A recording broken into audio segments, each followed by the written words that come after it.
I'm going to take you live now to the Ukrainian capital, Kyiv, and the pictures that we're getting from there. What you can see and possibly hear as well is a protest taking place, and it's not far from President Zelensky's office.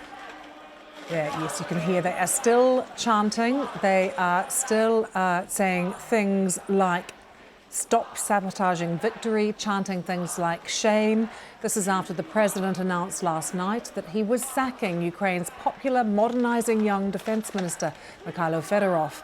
We're aware as well similar protests are taking place in cities across Ukraine. Mr. Fedorov had been in the post for just 6 months. He was regarded as a key figure in the expansion of drone warfare against Russia. And analysts say the tech-savvy 35-year-old made enemies by exposing billions in defence spending, and that he clashed with the head of the military, or even that he was seen as a potential rival to the president.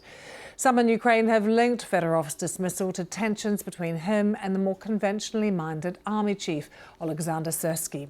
Speaking a short while ago, Mr. Fedorov accused the army chief of causing division in Ukraine and of finding a way to split the country. Well, President Zelensky has been defending his decision, saying there were differences between the outgoing defence minister and the army chief. He told reporters they wouldn't sit down together without me and that he regrets having to choose between them. The BBC has been speaking to some of the protesters.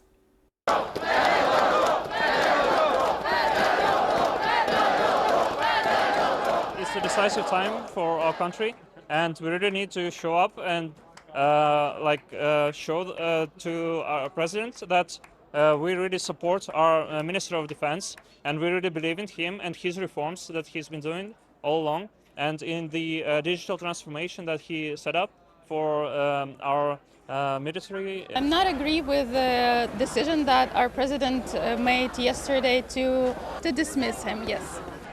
Because I think that was a quite efficient politician, and he knew his job and he had his results, and everyone could see that he had proper results that everyone was expecting. I don't have as many friends in the front line. I know a lot of volunteers, and I know that they feel the situation is bleak right now because we have an advantage right now in terms of deep strikes, in terms of unmanned systems, and I feel that the person responsible for that is Fedorov. So why is he losing his job? And Mr. Fedorov is supporting technological innovations, and these technological innovations is very important to our win. So we need Fedorov for that. Vitaly Shevchenko is chief analyst at BBC Monitoring and gave me his assessment of this political situation. We have an idea now, Lucy, of why this is happening. And it seems that the main reason, one of the main reasons, is the fact that these two powerful men, they just couldn't get on together. They couldn't work together.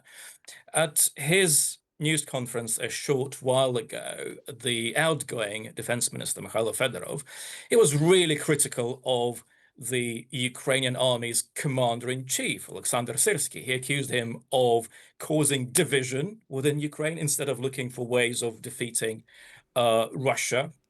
He also accused him of stonewalling his decisions. He voiced disagreement with some decisions taken by Oleksandr Syrskyi and his people, such as moving key commanders, very effective commanders, according to Mr. Fedorov, from really important regions to less important parts of the front line, according to him.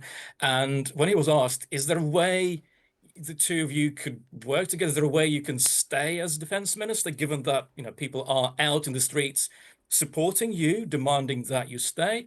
And Mykhailo Fedorov said, I just can't see a way of us, working together. So this is the last thing Ukraine needs after working so hard to establish supremacy in drone warfare, and that supremacy, to a huge extent, has been achieved thanks to Mykhailo Fedorov. Now, apparently he is having to go, but it's not a done deal. Parliament is meeting, or Parliament factions and committees are meeting behind closed doors as we speak. discussing what to do. We're going to be live in Kyiv in a moment to get some more analysis from there, Vitaly. But I know you've also been across responses and reactions in Russia to all of this. You've been looking at the media there and what is being said. What is the overall sort of feeling that you're getting from your reading of Russian media, of how they're seeing the situation? Well, strangely, it matches what I saw on one of the posters held by protesters in Kyiv. Russia is happy. This is what the poster said in Kyiv, and this is what I'm seeing in Russian media.